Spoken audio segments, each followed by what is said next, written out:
우리 함께 봉독하도록 하겠습니다. 오늘 말씀 역대상 말씀입니다.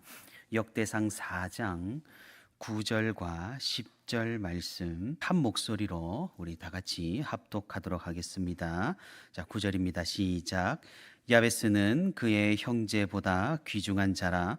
그의 어머니가 이름하여 이르되 야베스라 하였으니 이는 내가 수고로이 낳았다 함이었더라. 야베스가 이스라엘 하나님께 아뢰어 이르되 주께서 내게 복을 주시려거든 나의 지역을 넓히시고 주의 손으로 나를 도우사 나로 환난을 벗어나 내게 근심이 없게 하옵소서 하였더니 하나님이 그가 구하는 것을 허락하셨더라. 아멘.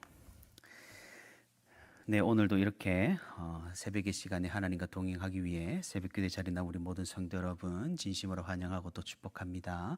오늘도 함께 말씀 듣는 가운데 또 말씀 붙들고 기도하는 가운데 하나님의 크신 은혜와 위로가 풍성히 있기를 주님의 이름으로 소망합니다. 이번 주 중에는 우리는 함께 이 역대상 말씀을 읽게 됩니다. 생각해 보면 정말 하루에 몇 장밖에 되지 않는 그런 성경 읽기 분량이지만 매일매일 꾸준히 한다는 것 그 자체가 쉽지가 않은 것 같습니다. 계속해서 우리가 하나의 공동체로서 같은 말씀을 읽어 나가는 이 유익한 일에 즐거이 동참할 수 있기를 바랍니다. 역대기는 편의상 상권과 하권으로 이렇게 분리가 되어 있지만 여러분들께서 잘 아시다시피 본래는 하나의 책입니다. 우리가 지난주까지 열왕기서를 읽었기 때문에 느낄 수가 있겠습니다마는 역대기서는 열왕기서와 반복되는 내용이 굉장히 많이 기록이 되어 있습니다. 다만 조금의 차이가 있다면 역대기는 초반부터 족보가 쭉 길게 기록이 되어 있다는 점과 그리고 열왕기서는 북이스라엘과 남유다 역사 모두를 기록한 반면에 이 역대기서는 남유다의 역사만을 기록했다라는 점입니다. 제가 지난번에도 말씀을 드렸다시피 우리가 성경을 읽을 때는 우리는 그 성경이 기록된 목적을 유심히 살펴야 이 성경이 말하는 바를 정확히 파악할 수 있다고 말씀을 드렸습니다. 열왕기서나 우리가 읽어나갈 이 역대기서는 단순히 그냥 이스라엘의 역사를 기록한 책이 아니라는 말이죠. 어떤 특별한 목적과 이유가 있기에 기록이 된 그런 성경이라고 말씀을 드렸습니다. 그래서 제가 지난주에 열왕기서는 어떤 목적을 가지고 기록이 되었다고 말씀을 드렸나요? 바벨론 포로 기간 중에 이 열왕기서가 기록이 되었기 때문에 이스라엘은 왜 멸망을 했는가? 왜 하나님의 백성, 하나님의 축복, 하나님의 언약을 받은 우리는 지금 이렇게 고난을 당하고 있는가에 대한 대답으로 열왕기서를 기록했다라고 말씀을 드렸습니다. 그래서 이스라엘의 불순종에도 불구하고 오랫동안 참으신 하나님께서 결국 이 백성들을 돌이키기 위해 어떻게 하시는지, 다윗의 언약을 기억하신 하나님께서 이스라엘을 어떻게 회복을 시키는지를 열왕기서를 통해서 이야기를 하고 있다라고 말씀을 드렸습니다. 그러면 우리가 읽어나갈 이 역대기는 왜 기록을 했을까요? 열왕기서와 굉장히 유사하게 느껴지고 읽으면 중복되는 많은 이 역대기서는 어떤 목적과 어떤 이유에서 기록을 했을까요? 열왕기서와 그 내용은 비슷하지만 그 목적이 조금은 다르다는 사실입니다. 역대기서는 시기적으로 이스라엘 백성들이 포로 생활에서 다시 예루살렘으로 돌아와서 성전과 예루살렘 성을 재건한 뒤에 기록이 되었습니다. 다시 말해서 열왕기서는 포로 생활 중에 기록이 되었고 이 역대기서는 예루살렘으로 다시 돌아와서 하나님의 성전과 예루살렘 성벽을 재건한 뒤에 기록이 되었으므로 시기가 조금은 다르다는 말입니다. 그래서 기록 목적이 조금은 다릅니다. 다시 말해 이스라엘 백성들이 하나님의 회복해 주심을 경험한 뒤에 이 역대기서가 기록이 되었다라는 말이죠. 그래서 이스라엘 백성들은 긴 포로 생활을 마치고 하나님께서 예언하신 대로 예루살렘으로 돌아와 다시 성전을 건축하고 성벽을 다시 쌓으며 말씀이 그대로 이루어지는 놀라운 역사를 경험을 했습니다. 그런데 뭔가 이상했습니다. 성전과 성벽 재건까지는 괜찮았습니다. 그런데 아무리 기다려도 하나님께서 약속하신 그 화려했던 이스라엘의 영광이 재현이 된다라거나 위대한 일들이 일어날 것이라는 그 하나님의 예언들이 성취될 기미가 점점 보이지 않았던 겁니다. 그래서 사람들은 다시금 신앙을 잃고 다시금 우상 숭배에 빠지고 다시금 하나님의 말씀을 조금씩 거역하면서 방황하며 갈피를 잡지 못하기 시작한 겁니다. 무언가 위대한 일이 일어날 것을 기대했지만 평범한 날들이 계속되자 다시금 하나님을 보는 것이 아니라 세상으로 눈을 돌리기 시작했던 것입니다. 이런 상황에서 우리가 읽은 역대기서가 기록이 되었다라는 겁니다. 우리의 과거를 기억하고 다시 한번 회고해서 지난 과오를 되풀이하지 말자라는 말이겠지요. 그리고 하나님께서는 신실하시고 그 약속을 끝까지 지키시는 분이시니 다윗에게 하신 그 언약을 기억하고 끝까지 소망을 가지고 기다려 보자라고 이 역대기는 말하고 있는 것입니다. 매너리즘에 빠진 이스라엘 백성들을 다시금 일깨워 주기 위해서 이 역대기서가 기록이 되었다라는 말입니다. 그래서 역대기는 다윗의 언약을 굉장히 강조하고 다윗과 솔로몬 시대에 위대했던 이스라엘의 영광을 계속해서 부각해서 굉장한 장면으로 우리에게 보여주고 있습니다. 그렇기 때문에 많은 지면을 할애하여서 성전 건축 과정을 자세하게 다루고 있습니다. 이 말은 하나님의 나라는 성전을 중심으로 하나님께 예배하는 나라임을 강조하고 있는 것이죠. 그래서 결국 하나님께 예배하고 순종하는 것은 우리에게 복과 구원을 가져다 주지만 하나님을 배반하고 순종하지 않는 것은 저주와 멸망으로 이끈다라는 것을 역사로 보여주면서 그 당시 매너리즘에 빠져 있던 이스라엘 백성들을 설득을 하고 있는 셈입니다. 우리가 이렇게 역대기의 기록 목적을 잘 기억하고 이번 주간 그리고 다음 주까지 성경 역대기서를 읽는다면은 큰 유익이 될 것으로 생각을 합니다. 그런데 우리는 이 역대기를 펼쳐보면 처음부터 굉장히 당황스러운 내용을 접하게 됩니다. 그것은 갑작스럽게 아담으로부터 시작해서 포로 시대 사람들까지 족보가 아주 길게 1장에서부터 9장까지 이어지는 것을 볼 수 있기 때문입니다. 사실 성경을 읽다 보면 몇 차례 위기가 오게 되는데 바로 여기 역대상이 아주 큰 위기 중에 한 곳입니다. 아무런 스토리가 없는 족보를 이름이 쭉 나열되어 있는 이 내용을 읽는다라는 것은 집중해서 읽어본다라는 것은 쉽지 않은 일이기 때문입니다. 하지만 우리는 왜 이 족보가 기록이 되었는지, 왜 굳이 여기에서 등장하는지 그 이유와 의미에 대해서 알게 되면 조금은 받아들여지는 것이 달라지게 됩니다. 왜 역대기는 그 시작의 족보를 이렇게나 길게 기록을 하고 있을까요? 지금 말씀드렸다시피 백성들은 성전과 성벽을 재건했지만 지독한 매너리즘에 빠져 있는 상태입니다. 이 사람들에게 족보를 통해서 무엇을 보여주고 싶어 했던 걸까요? 당연히 이스라엘 공동체의 뿌리를 보여줌으로써 우리는 계속해서 하나님의 언약 안에 살고 있는 백성임을 강조하고 있는 것이겠죠. 과거 이스라엘과 지금 우리가 살고 있는 이스라엘은 다른 나라가 아니라 연속되는 나라. 아담부터 아브라함 그리고 다윗을 거쳐 지금까지 하나님의 약속을 이어받는 그런 나라임을 보여준다라는 겁니다.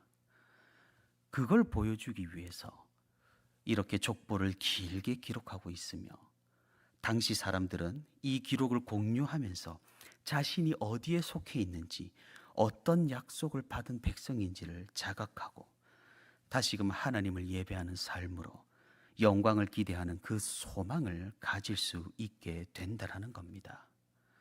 그래서 오늘과 내일까지 우리는 이스라엘 족보를 1장에서 9장까지 이렇게 읽게 될 것인데, 이런 점을 기억하고 족보에 접근한다면 조금은 덜 지루하지 않을까 생각을 해봅니다.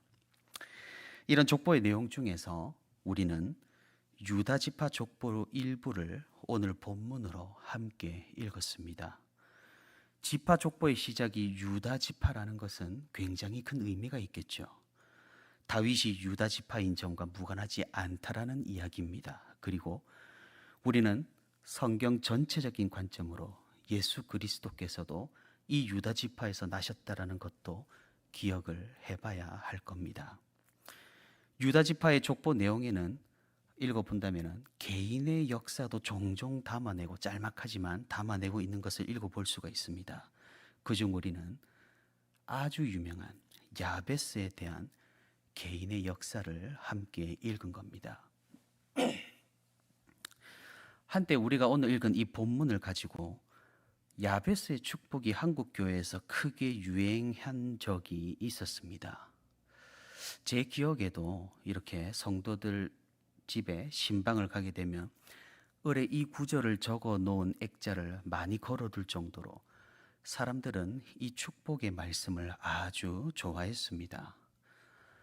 물론 지금은 조금은 시들해져서 유행이 좀 지나간 것 같습니다만, 여전히 이 구절을 좋아하는 분들은 있는 것 같습니다.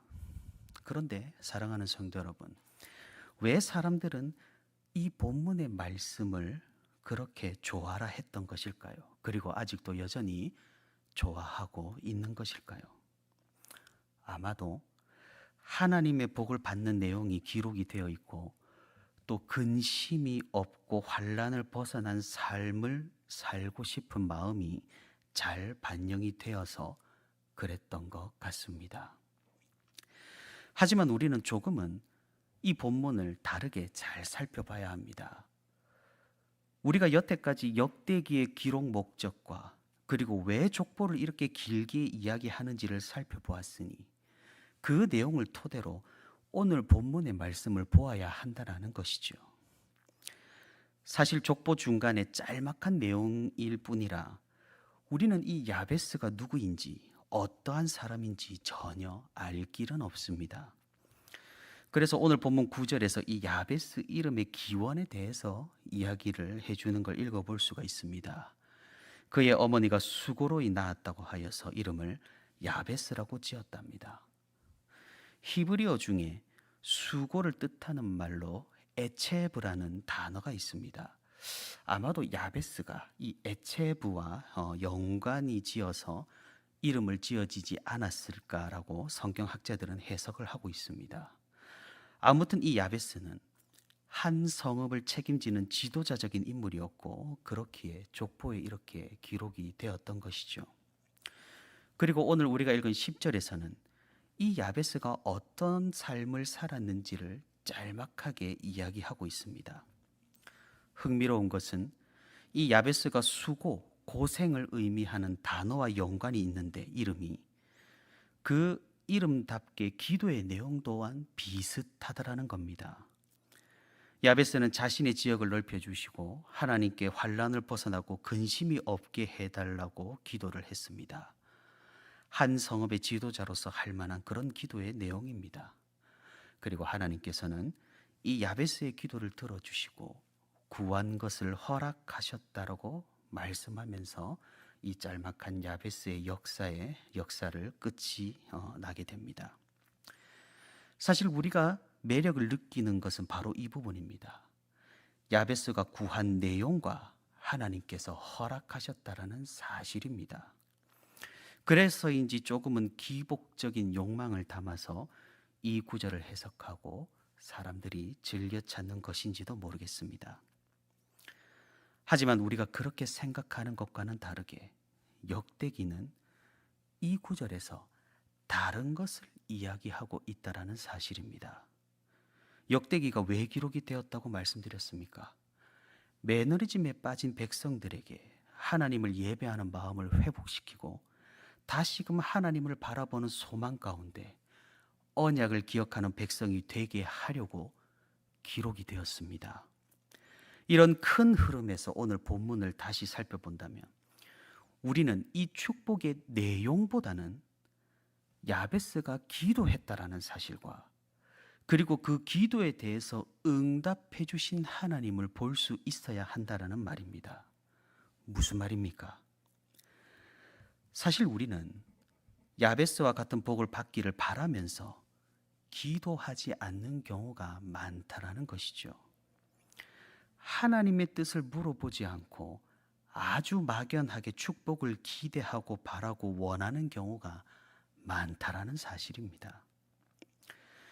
역대기는 우리에게 하나님을 바라보는 소망을 가지는 방법으로 이 기도라는 것을 이야기하고 있다라는 겁니다.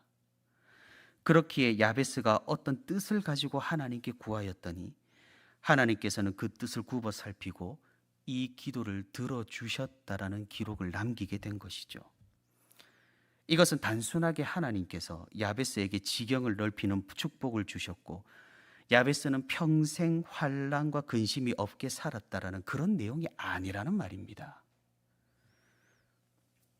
우리가 앞으로 역대기를 쭉 읽을 것이지만 이렇게 기도에 대한 강조는 역시 역대기서의 두드러진 특징으로 우리가 찾아볼 수가 있습니다. 하나님에 대한 기대가 사그라들고 더 이상 하나님께 기도하지 않는 백성들에게 경종을 울리는 그런 말씀이 바로 오늘 본문의 말씀인 것입니다. 사랑하는 성도 여러분, 이 말씀은 우리에게도 동일하게 적용이 된다라는 겁니다. 어떻게 적용이 되나요? 근심이 없고 환난이 없는 삶을 위해 기도하면 하나님께서 들어주신다라는 그런 내용으로 우리에게 적용이 될까요? 그렇지 않다라는 것이겠죠. 오늘 이 본문은 기도에 대한 기대를 잃어버린 우리에게 하나님께서는 여전히 우리의 기도를 들으시고 우리의 기도를 통하여 하나님의 뜻을 이 땅 가운데 펼치신다라는 사실을 보여준다라는 겁니다. 그렇기에 오늘 본문은 우리에게 기도해야 할 것을 알려주고 있으며 기도를 통해서 계속해서 우리가 하나님에 대한 소망을 하나님께서 하신 그 약속을 붙잡아야 함을 종용하고 있는 것입니다. 사랑하는 성도 여러분, 사실 모든 시대에서 마찬가지겠지만 하나님의 응답하심에 대한 기대는 여전히 낮은 것은 사실입니다. 우리는 하나님의 뜻은 묻지 않은 채 우리의 뜻만을 강구하다가 지쳐서 기도하기를 멈추기가 쉽다라는 것이겠죠. 하지만 우리가 말씀을 통해 기억해야 할 것은 하나님께서는 언제나 들으시고 언제나 그 약속 안에서 우리의 간구에 응답하신다라는 사실입니다. 우리가 이 사실을 기억하면서 하나님에 대한 기대와 소망을 잃지 않고 계속해서 간구와 기대로 나아갈 수 있기를 바랍니다. 그리고 더 나아가 우리가 단순히 근심과 걱정이 없는 삶을 위해서 부수적인 것들을 위해 기도하는 것이 아니라 하나님을 정말로 신뢰하는 가운데 하나님을 믿음으로써 근심과 걱정이 없는 삶을 살게 하는 그런 믿음을 가지게 해달라고 또한 기도하는 우리가 될 수 있기를 바랍니다. 오늘도 하나님의 인도하심을 경험하는 가운데 하나님에 대한 기대와 소망을 잃지 않고 끝까지 약속의 말씀을 붙들며 주님 앞으로 기도로서 나아가는 저와 우리 온세로교회 모든 성도가 되기를 주님의 이름으로 소망합니다.